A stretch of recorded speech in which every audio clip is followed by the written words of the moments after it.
Aunty, আপনার কি সমস্যা যে আপনি বাচ্চা বিক্রি করবেন? আমার স্বামীর ক্যান্সার। আপনার হাজবেন্ডের ক্যান্সার, তার জন্য আপনি বাচ্চা বিক্রি করবেন? বাচ্চা কি আপনার নিজের? এত সুন্দর একটা বাচ্চা আপনি বিক্রি করে দিবেন? আপনার কি মায়া হচ্ছে না? একটা মুরগির বাচ্চা ধরে নিয়ে আসলে মনে করেন মুরগি করে আর একটা মানুষ লোক পৃথিবীর শ্রেষ্ঠ করে। গরু ছাগল বিক্রি হয় কিন্তু মানুষ বিক্রি হয় বা বাচ্চা বিক্রি হয় আজকে প্রথম দেখলাম। আন্টি, আপনি কাঁদবেন না, আপনি প্লিজ কাঁদবেন না। আচ্ছা, আপনি আল্লাহ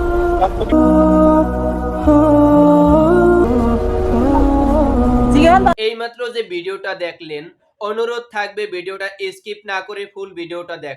একটা হাজবেন্ডকে কতটা ভালোবাসলে একটা নারী তার গর্ভের সন্তানকে বিক্রি করে দেওয়ার সিদ্ধান্তে পৌঁছায়। আমরা কখনোই নারী জাতকে, মায়ের জাতকে বুঝতে পারি না তারা যে আমাদের কতটা ভালোবাসে। আমরা সবসময় নারীদের খারাপ দিকটা দেখি, কখনোই ভালো দিকটা দেখি না। একটা হাজবেন্ডকে কতটা ভালোবাসলে সে এরকম একটা কাজ করতে পারে, সে একবারও ভাবেনি তার গর্ভের সন্তান তার কতটা আপন, তার কতটা কষ্ট হবে সেই সন্তানকে ছেড়ে থাকতে। এবং যখন তার হাজবেন্ড সুস্থ হয়ে জিজ্ঞাসা করবে তার সন্তানের সম্পর্কে, তখন এই নারীটা তার হাজবেন্ডকে কি জবাব দিবে তার সন্তানের সম্পর্কে?